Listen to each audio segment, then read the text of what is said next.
Hola a todos, mi nombre es Juan Esteban Rojas, y esta es la historia del día en que morí por primera vez. Ocurrió en la tarde del 4 de marzo de 1997, en las afueras de Bogotá, cuando la motocicleta que conducía fue impactada por un camión cisterna. Tenía 17 años, y toda la vida por delante. Pero en ese instante solo sentí un crujido seco y luego un silencio atronador que no pertenecía a este mundo. Los médicos dijeron que estuve clínicamente muerto por casi 3 minutos en la sala de urgencias. Pero yo sé que mi conciencia existió mucho más allá de ese breve lapso de tiempo. Lo sé porque pude verme desde arriba, flotando cerca del techo de aquel hospital saturado de gente y de ruido metálico. Observé a mi cuerpo inerte, pálido y roto, rodeado por hombres y mujeres que luchan con desesperación por devolverle un aliento que ya se había escapado. La escena era caótica abajo, llena de gritos ahogados y el zumbido constante de los monitores que marcaban líneas planas.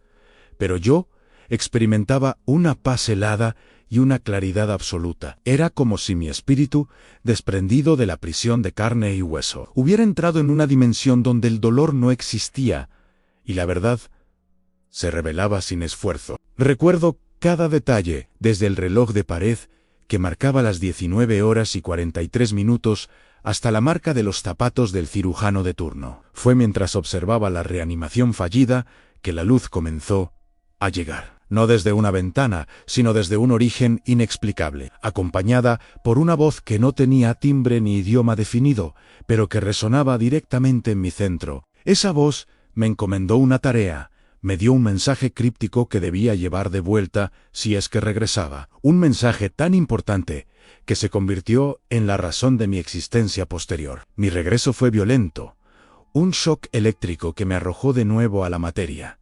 Pero la experiencia dejó una huella imborrable. Ahora, la carga de ese conocimiento es mía, y la obligación de compartir lo que vi y el mensaje que recibí me persigue cada noche. Si creen que conocen la verdad sobre la vida y la muerte, prepárense para cuestionar cada certeza que han construido, porque lo que tengo que contar destruye la barrera entre lo tangible y lo eterno. Antes de aquel accidente, yo era un estudiante promedio de bachillerato, con las preocupaciones normales de la adolescencia colombiana a notas, el primer amor y el fútbol de los fines de semana. Vivía con mis padres en un barrio tranquilo de la periferia, y mi mundo se limitaba a las rutinas predecibles de un futuro que se extendía cómodamente ante mí. Nunca fui particularmente religioso o inclinado a lo esotérico. La realidad para mí era lo que se podía tocar y demostrar científicamente. El golpe me arrancó de esa inocencia de manera brutal, no solo por el trauma físico que me dejó cicatrices permanentes, sino por la alteración radical de mi percepción de la realidad.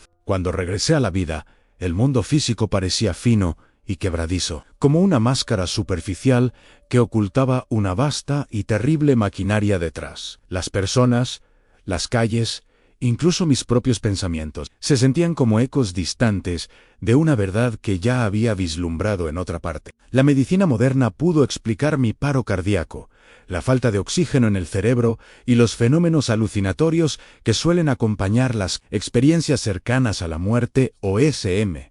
Pero nada de su ciencia pudo explicar la precisión de mis recuerdos fuera del cuerpo. ¿Cómo podía saber el número exacto de suturas que aplicó la enfermera en mi muslo, o la conversación privada que tuvo mi padre con el sacerdote en la sala de espera, si mi cerebro había dejado de funcionar? Lo que sigue no es el testimonio de un moribundo delirante, es el reporte de un observador que se despojó momentáneamente de las limitaciones de la biología. Es la prueba de que hay una conciencia que sobrevive al cuerpo, que interactúa con un plano que no está regido por el tiempo ni por la física que estudiamos en la escuela. Entender esto es el primer paso para aceptar que lo que creemos es el final.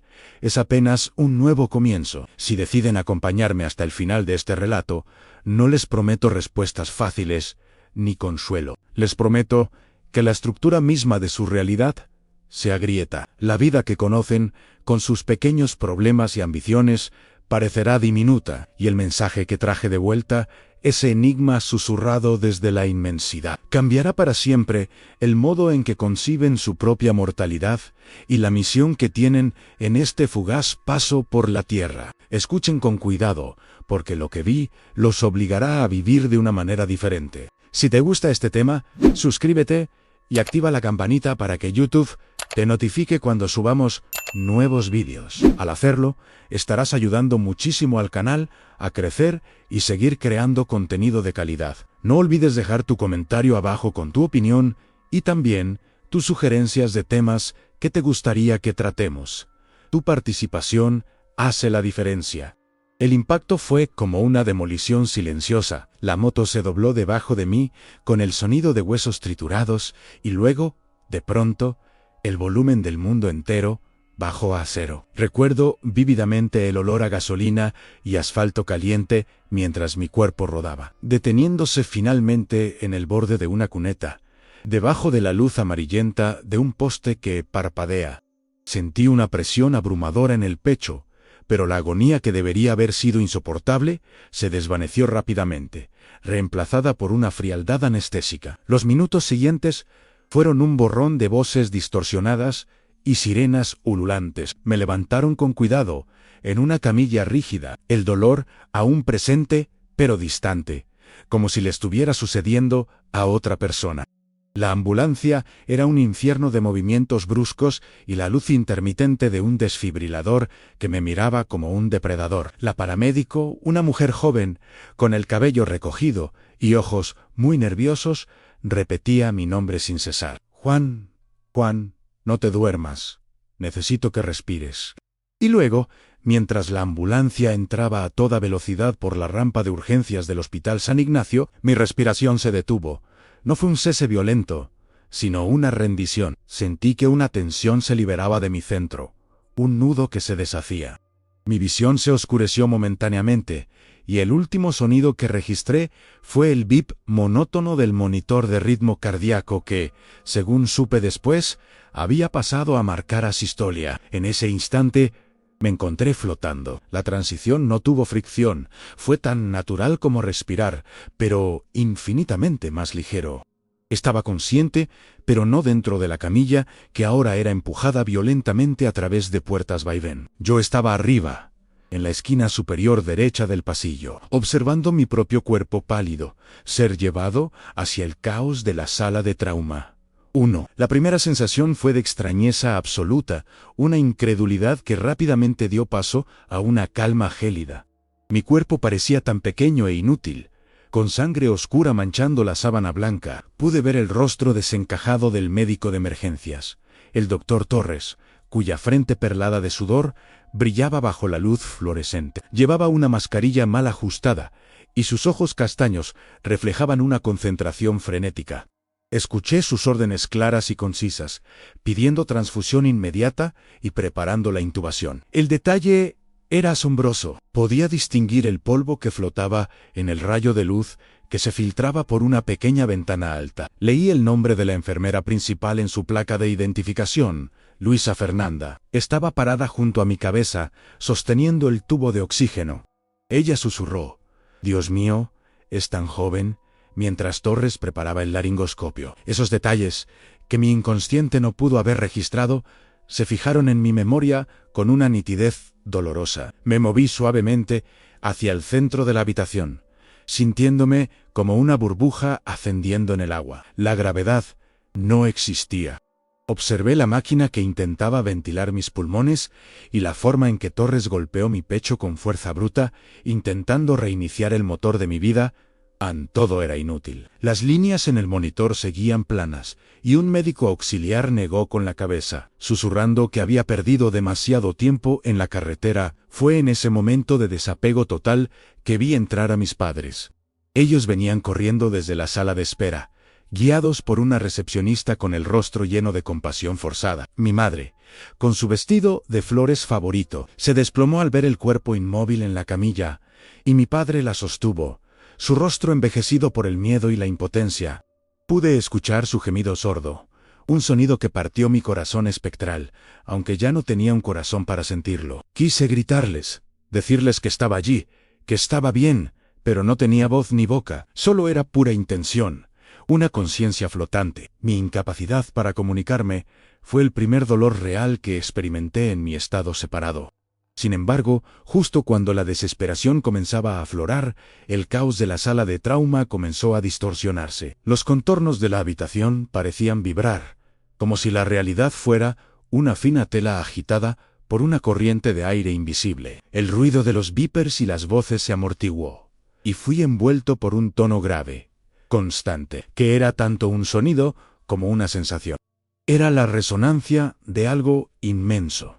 Algo que se acercaba. Comencé a ser atraído hacia arriba, no violentamente, sino con la inexorable fuerza de un imán cósmico. Dejé de ver la sala de emergencias. El techo desapareció. Fui transportado instantáneamente a una negrura profunda. Un vacío que, paradójicamente, estaba lleno de calor y una sensación de pertenencia. Era el no espacio, el lugar donde el tiempo se disuelve. Frente a mí, la negrura comenzó a romperse con una luz. No era la luz de una lámpara o un foco, sino una sustancia luminosa, viva, que pulsaban con todos los colores jamás imaginados y algunos que mi cerebro humano nunca podría catalogar. Esta luz no solo iluminaba, sino que también comunicaba, irradiando una inteligencia vasta y antigua. Mientras me acercaba a esa fuente de energía pura, la voz surgió, no a través de mis oídos, sino directamente en lo que era mi alma. Mi núcleo era suave, meliflua, y se sentía como el eco de 1.000 millones de años. La voz me saludó, me llamó por mi nombre completo, Juan Esteban, y me dijo que no era mi momento, que todavía quedaba un cabo suelto.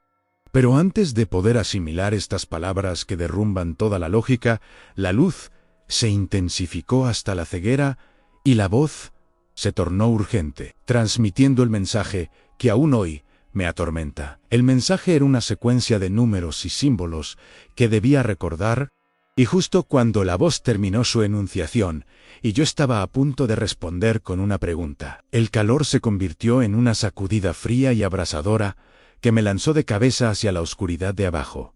Escuché un grito agudo, un «despejen», y supe, con horror puro, que me habían electrocutado de vuelta a mi cuerpo. El regreso fue el acto más doloroso y violento que jamás experimenté. La electricidad del desfibrilador, un relámpago salvaje, no solo reinició mi corazón, sino que también me lanzó de nuevo a la jaula de mi carne destrozada. Fue como pasar de la ingravidez total a una presión de 100 atmósferas. El mundo se materializó en un instante, con un grito sofocado que supe era mío, un sonido áspero de alguien que regresa de un agotamiento profundo. El dolor fue inmediato y absoluto, una sinfonía de angustia en mi pecho roto, mi pierna destrozada y mi cabeza palpitante. Los contornos de la sala de trauma volvieron a enfocarse, ahora ruidosos y repugnantes. El doctor Torres, exhausto, se echó hacia atrás, jadeando. ¿Lo logramos?, escuché que dijo, su voz resonando con alivio y adrenalina.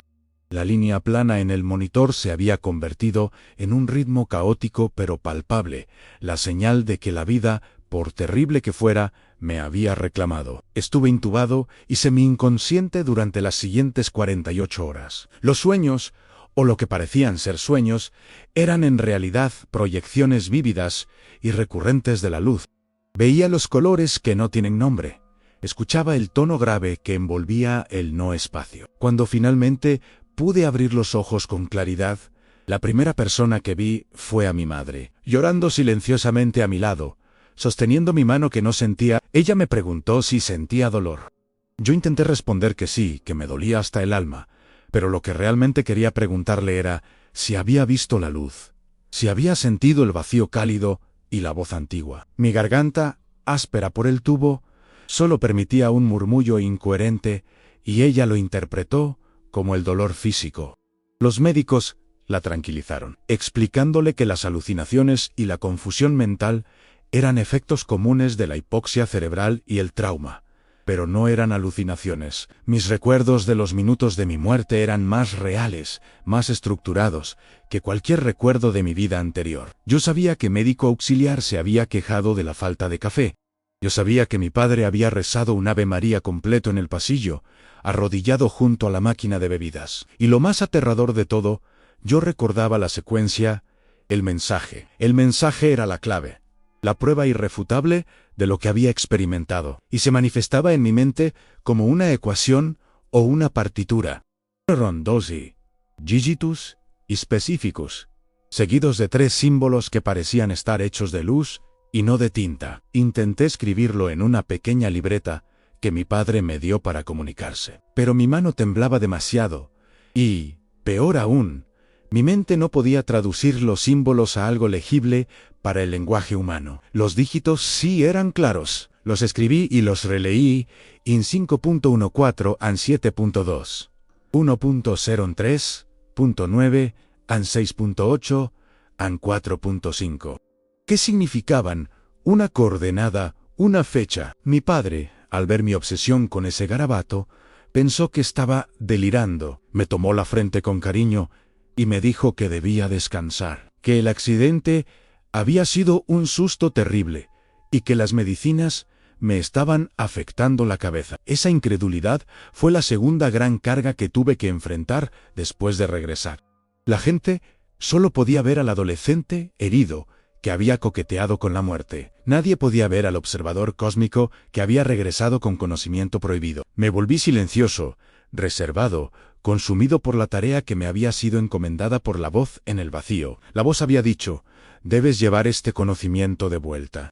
Este es el mapa, pero la humanidad debe estar lista para encontrar la ruta. Yo era el mensajero, pero estaba mudo, incapaz de descifrar la ruta. Pasaba horas mirando el techo blanco de la habitación del hospital en Bogotá, sintiendo la punzada del metal de las placas quirúrgicas en mi pierna, y la punzada mucho más aguda de la responsabilidad espiritual. Una noche, mientras la enfermera revisaba mis signos vitales, le pregunté directamente por el doctor Torres. Ella me confirmó que sí, el doctor Torres había estado de guardia esa tarde. Luego le pregunté por la recepcionista que había guiado a mis padres, la que tenía un lunar grande cerca de la ceja izquierda. La enfermera me miró con una expresión de perplejidad. Juan, ¿de qué hablas? La recepcionista de urgencias es nueva y no tiene lunares visibles. Eso me detuvo en seco. Los detalles del caos de la sala de trauma eran impecables. Pero de pronto, un pequeño elemento que vi, desde mi punto de vista elevado, no coincidía con la realidad. ¿Había visto un fantasma de la recepcionista? O, más inquietante, ¿la realidad que vi flotando era una versión alternativa del tiempo? Decidí poner a prueba mi memoria no física. Llamé a mi padre y le pregunté, casualmente, por la marca de los zapatos que llevaba el cirujano que me atendió. Mi padre, que había estado demasiado ocupado luchando contra el pánico, no pudo recordarlo. Le dije, eran unos zapatos ortopédicos negros, marca Comfort Steps, con la suela ligeramente desgastada en el talón derecho.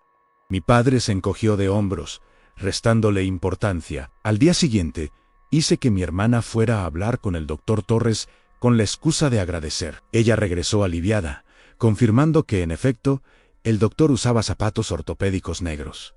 Ella me dijo, pero Juan, ¿cómo pudiste haber visto eso? Estás casi muerto. Esa confirmación me heló la sangre. Mi mente biológica no había captado ese detalle. Solo mi conciencia separada pudo hacerlo. Ya no había dudas. Había estado allí, en el techo, y la luz no había sido una ilusión neuronal. El peso de lo vivido se asentó como una losa sobre mi pecho, haciéndome sentir ajeno a la vida que se desarrollaba a mi alrededor. El mensaje, los 12 números y los 3 símbolos de luz se convirtieron en mi obsesión, una tarea inconclusa que me impedía descansar. Yo tenía la llave, pero no sabía qué puerta abría. Sentía que mi vida entera dependía de descifrar ese enigma y la presión de que el destino de otros también pudiera depender de ello. Me estaba asfixiando lentamente. Tenía que encontrar el significado antes de que el recuerdo de la voz se desvaneciera por completo. Mi recuperación física fue lenta y dolorosa, marcada por sesiones de fisioterapia agotadoras en el Hospital Universitario de la Misericordia, donde fui transferido. Sin embargo, el verdadero campo de batalla estaba dentro de mi cabeza.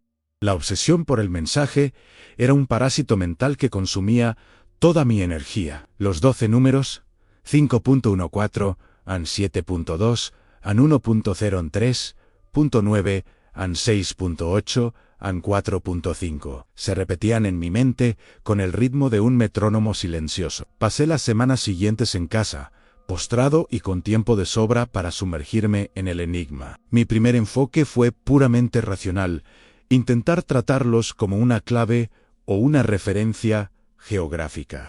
Busqué coordenadas en Google Maps que pudieran coincidir con la secuencia, pensando en algún lugar remoto de Colombia o del mundo, quizás un sitio arqueológico. Las combinaciones no llevaban a nada coherente, solo a puntos aleatorios en el océano o en desiertos inhabitados. Luego, intenté interpretarlos como fechas, el 5 de abril, el 14 de julio, y así sucesivamente.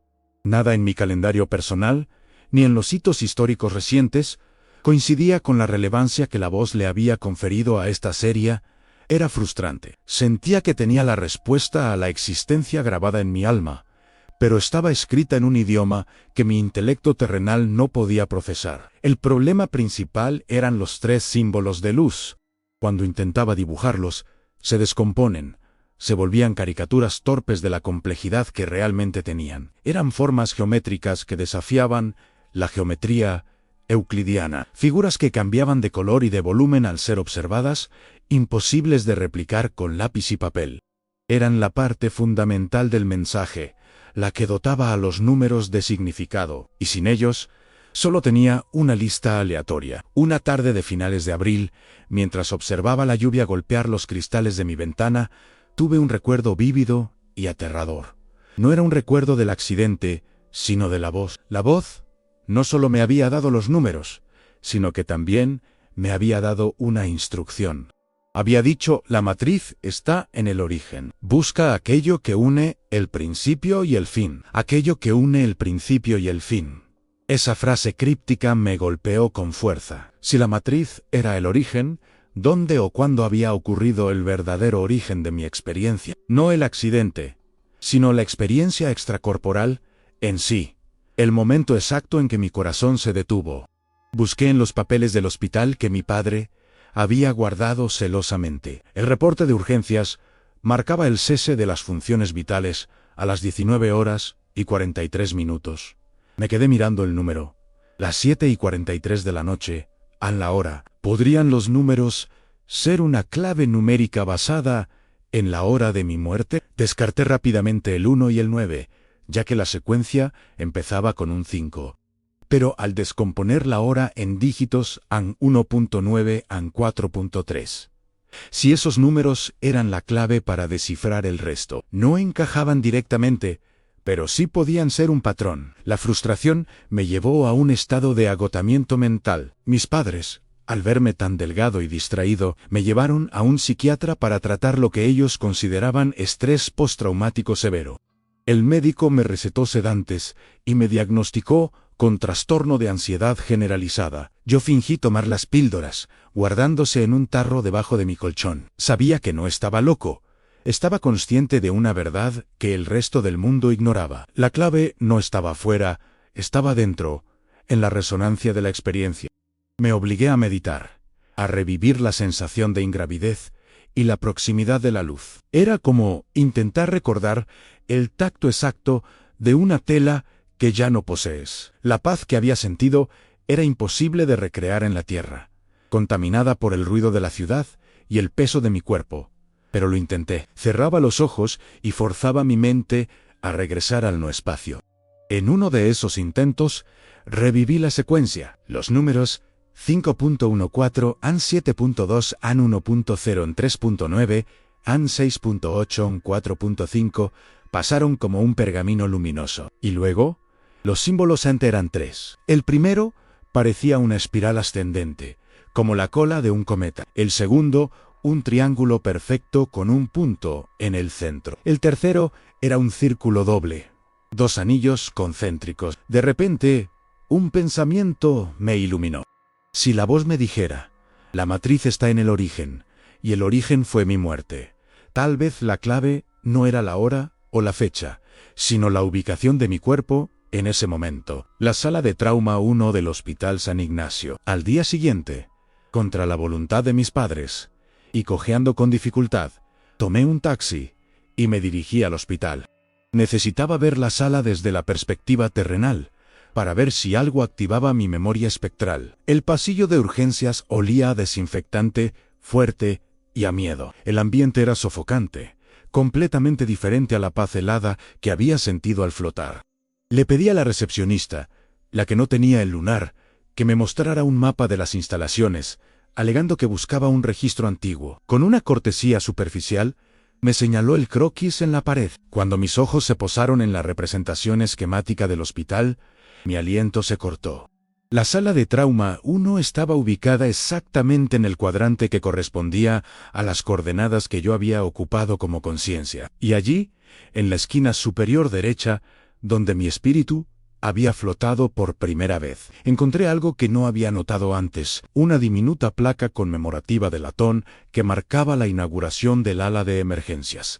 La placa tenía una serie de grabados decorativos. Entre esos grabados, apenas perceptibles si no se buscaban, estaban los 3 símbolos: la espiral ascendente, el triángulo con el punto central y los 2 anillos concéntricos. Estaban allí, inscritos en el metal frío de la pared del hospital, esperando. Eran idénticos a los símbolos de luz que había visto en el no espacio. El mensaje no era un delirio, era una advertencia arquitectónica, una señal dejada por alguien más. Alguien había estado allí antes que yo, y si esos símbolos eran la clave para el mensaje, los 12 números debían ser el código para entender el significado de la placa. Me quedé allí, solo en el pasillo, sintiendo que la verdad de mi experiencia se abría como una grieta en el suelo, revelando un abismo de misterio que conectaba el plano terrenal con la eternidad. La secuencia 5.14, AN 7.2, AN 1.0, AN 3.9, AN 6.8, AN 4.5. ¿Qué secreto histórico o cósmico guardaba esa placa? Tenía que descubrirlo antes de que el hospital, o algo más, me detuviera. El descubrimiento de los símbolos en la placa conmemorativa del hospital fue un punto de inflexión que me sumió en una investigación obsesiva. Aquello validaba mi experiencia de una forma tangible e innegable. Ya no era un simple sobreviviente con secuelas neurológicas, sino el portador de una verdad codificada. Alguien, en algún momento, había diseñado esa placa sabiendo exactamente lo que significaban esos símbolos y conociendo su conexión con un plano más allá de la vida. La placa, situada discretamente en la pared, conmemoraba la finalización de las obras del ala de urgencias en 1958. Los símbolos, tallados con una precisión casi esotérica, estaban flanqueados por los nombres de los arquitectos y los donantes principales del proyecto. Me enfoqué en el arquitecto jefe, un hombre llamado Elías Sotomayor, R. Decidí que si alguien conocía el significado de esa simbología, era él o sus descendientes. Regresé a casa, con la adrenalina de un detective. La pierna me dolía, pero la excitación por la búsqueda supera el dolor físico. Utilicé el computador de mi padre, buceando en archivos de la Biblioteca Nacional y registros inmobiliarios de Bogotá, buscando rastros de Elías Sotomayor R. Encontré que Sotomayor R. había sido un arquitecto brillante, pero excéntrico. Conocido por su interés en la masonería y en filosofías orientales, había fallecido en 1982. Lo que me llamó la atención fue un obituario de la época que mencionaba su fascinación por la arquitectura sagrada y los patrones numerológicos. Decía que Sotomayor R. creía que cada edificio debía ser una matriz para la conciencia, un punto de encuentro entre lo terrenal y lo espiritual.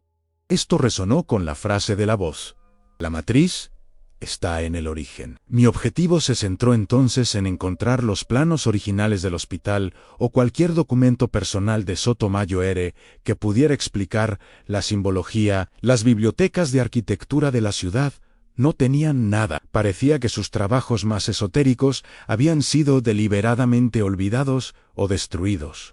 Una noche, mientras revisaba los archivos digitales de una universidad local, encontré una tesis doctoral de un estudiante de arte, de 1994, que analizaba la obra tardía de Sotomayor. El estudiante mencionaba una finca abandonada en las afueras de La Calera, un lugar que Sotomayor había diseñado como su retiro personal, al que llamaba la Casa del 9. Viajar a La Calera era complicado con mi pierna, pero la necesidad era imperiosa. Le mentí a mis padres, diciendo que iba a un evento de fisioterapia avanzado. Un amigo me llevó en su viejo Renault. Y la casa de Sotomayor resultó ser una ruina imponente, perdida entre la niebla y la vegetación espesa de la montaña. La Casa del 9 era una estructura extraña, construida casi enteramente de piedra oscura, con ángulos agudos y una distribución que parecía desafiar la lógica. Alrededor del portal principal, noté que la arquitectura estaba plagada de patrones que recordaban a la secuencia numérica que me atormentaba. Había 9 pilares de alturas diferentes, 12 ventanas en el piso superior y 5 escalones de entrada. Entramos por una ventana rota. El interior era frío, húmedo y olía a moho y a tiempo. En el centro de lo que parecía ser la sala principal había un foso circular, oscuro y profundo. Era evidente que Sotomayor no había construido esta casa para vivir cómodamente, sino para un propósito ritual o contemplativo. En el estudio, entre pilas de papeles podridos, encontré un cuaderno encuadernado en cuero, sorprendentemente intacto. Era el diario de Sotomayor, de 1970. Lo abrí con manos temblorosas. Las primeras páginas estaban llenas de bocetos de arquitectura, pero luego el contenido cambiaba drásticamente. Sotomayor escribía sobre viajes astrales, sobre la proyección de la conciencia y sobre un grupo de personas que, según él, poseían el conocimiento de las puertas interdimensionales. Y allí, en una página, vi el dibujo exacto de los 3 símbolos: la espiral, el triángulo y el círculo doble. Sotomayor los llamaba la tríada del umbral. Explicaba que estos símbolos representaban la conexión entre la materia, la energía y el espíritu, y que aparecían en puntos de alta resonancia, lugares donde el velo entre la vida y la muerte era más delgado. Mencionaba que la sala de trauma 1 del hospital había sido diseñada intencionalmente como uno de esos puntos de convergencia. Continué leyendo con avidez. Sotomayor describe un código numérico que activaba el significado de los símbolos. Los números, mi secuencia en 5.14 en 7.2 en 1.0 en 3.9 en 6.8 en 4.5. Sotomayor lo explicaba como un ciclo de 12 pasos para la ascensión, una secuencia de coordenadas temporales que se debían aplicar a los símbolos de la tríada. Él estaba convencido de que, al unir los números con los símbolos, se podía enviar un mensaje de un lado del velo al otro. Pero Sotomayor nunca completó el código en el diario. Decía que le faltaba la última coordenada, la clave para cerrar el ciclo. Y luego, en la última entrada legible del diario, una que databa de 1981, había una oración garabateada con letra temblorosa que me heló el alma. Decía: ellos me encontraron. No podré transmitirlo. Solo un alma retornada podrá llevar la última cifra del ciclo. El mensaje es urgente. Sentí un escalofrío que no era del frío de la casa abandonada. Elías Sotomayor había estado tratando de enviar ese mensaje, el mismo que me había sido confiado, al borde de la eternidad. Él había fallado y había sido silenciado, y ahora yo era el eslabón final. El mensaje que la voz me había dado era, en realidad, la clave faltante, la última cifra para completar el ciclo de Sotomayor. Pero justo cuando volteé la página para buscar la explicación de cómo aplicar la secuencia 5.14 en 7.2, 1.0 en 3.9 en 6.8 en 4.5 a la tríada, escuché un ruido sordo proveniente del piso de abajo, un ruido de algo pesado arrastrándose en el foso circular. No estábamos solos, en la casa del 9, el sonido en el piso de abajo, el arrastrar lento y pesado, detuvo mi corazón por un instante. Solté el diario de Sotomayor, que cayó sobre el polvo con un ruido seco. La adrenalina se disparó a pesar de la limitación de mi pierna lesionada. Mi amigo, que había permanecido vigilando cerca del coche, no podía escuchar el ruido debido a la distancia y al viento que gemía por las ventanas rotas. Ellos me encontraron. La frase del arquitecto resonó en mi mente, cargada de pánico y certeza. ¿Quiénes eran ellos? Los que intentaron evitar que Sotomayor transmite el mensaje. Me arrastré, cojeando, hasta la puerta del estudio, intentando ver el foso central. La luz tenue que se filtraba por las grietas apenas iluminaba el interior del pozo. Pude ver que el fondo estaba lleno de agua estancada y objetos indefinidos que flotaban. El ruido se repitió, esta vez más cerca, como si algo húmedo y grande se estuviera moviendo en el foso, trepando por las paredes de piedra. Una sombra se proyectó brevemente sobre el borde del pozo. Una silueta que era demasiado ancha, demasiado baja para ser un animal común. El pánico me dio la fuerza para levantarme.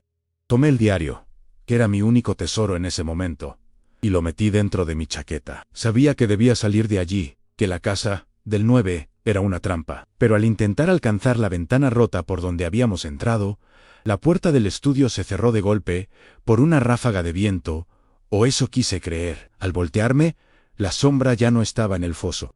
Estaba parada en el centro de la sala, mirando hacia mí. No era humana. Su cuerpo era una masa amorfa y oscura, con una textura que recordaba al barro seco o a la ceniza compacta. No tenía ojos distinguibles, pero sentí su atención con una presión psíquica que me perforaba la frente. La criatura no emitió ningún sonido audible, pero la misma voz que me había hablado en el no espacio, la voz meliflua y antigua, resonó en mi mente, ahora distorsionada, llena de malevolencia y urgencia. No debiste regresar. Juan Esteban Rojas, no es tu lugar. El conocimiento pertenece al velo. Retrocedí hasta chocar contra la pared. Mi corazón latía tan fuerte que temía que mis costillas se rompieran de nuevo. La criatura comenzó a avanzar, deslizándose más que caminando, dejando un rastro de humedad oscura en el piso de madera. Su presencia drena la poca luz del cuarto. Logré abrir la puerta del estudio y corrí, cojeando torpemente, hacia el pasillo principal, el amigo de mi padre. Tenía que llegar al auto. Al girar en la esquina, vi algo más aterrador. El amigo de mi padre estaba inmovilizado en el umbral de la casa, paralizado, con los ojos vidriosos y fijos. No había sangre, no había herida visible, solo una quietud absoluta, como una estatua de carne. La criatura oscura venía detrás de mí. Ansí me alcanzaba. Me convertiría en una estatua más, un obstáculo más en el camino de la verdad. Recordé el diario de Sotomayor. Él había dicho que al completar el ciclo, el mensaje sería transmitido. La última cifra era la clave. La secuencia era 5.14, an 7.2, an 1.0, an 3.9, an 6.8, an 4.5. Había 12 dígitos. La voz me había dicho que había un cabo suelto. Yo asumí que eran 12 puntos, pero la voz me había dado la secuencia como un único elemento. Lo releí en mi mente mientras corría hacia la salida, pasando junto a mi amigo paralizado. Afuera, la niebla era espesa. Me detuve junto al vehículo. Abrí el diario frenéticamente y llegué a la última página legible de Sotomayor. Los símbolos, la tríada del umbral, estaban dibujados allí. Y debajo, una nota: el ciclo se completa con el número 11. Sotomayor creía que faltaba un 11º punto, la coordenada que él no podía obtener porque no había regresado. Pero mi secuencia tenía 12 dígitos. 5.14, an 7.2, an 1.0, an 3.9, an 6.8, an 4.5, an 12, y la voz me dijo que el mensaje era urgente. La matriz está en el origen. Busqué el reloj. La hora de mi muerte, las 7:43 de la noche, y si los 12 dígitos corresponden al número atómico de los elementos o a algún código binario.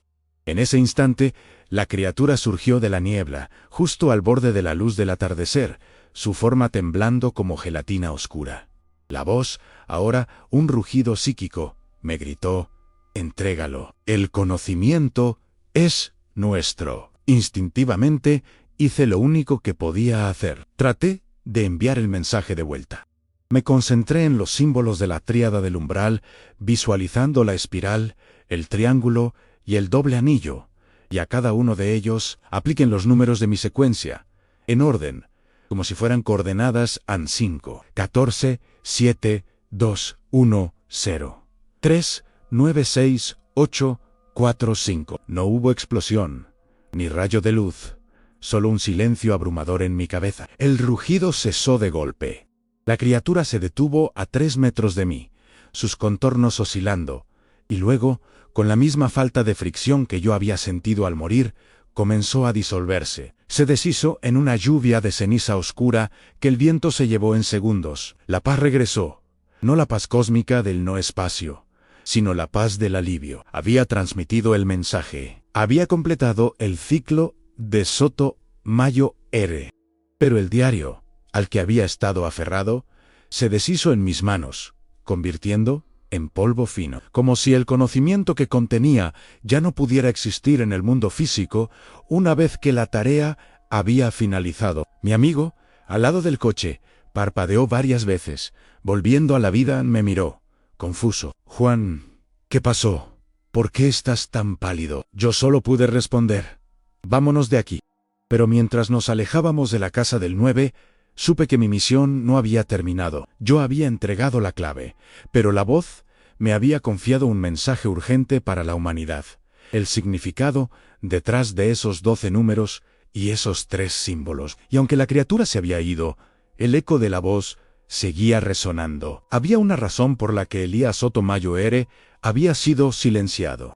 Y ahora que yo tenía la verdad completa, sentí que la inmensidad se había fijado en mí. Elías había dicho que el mensaje era un mapa. El mapa que había completado era la advertencia final sobre algo que estaba por venir. Ahora solo me quedaba descifrar el mensaje antes de que ellos regresaran.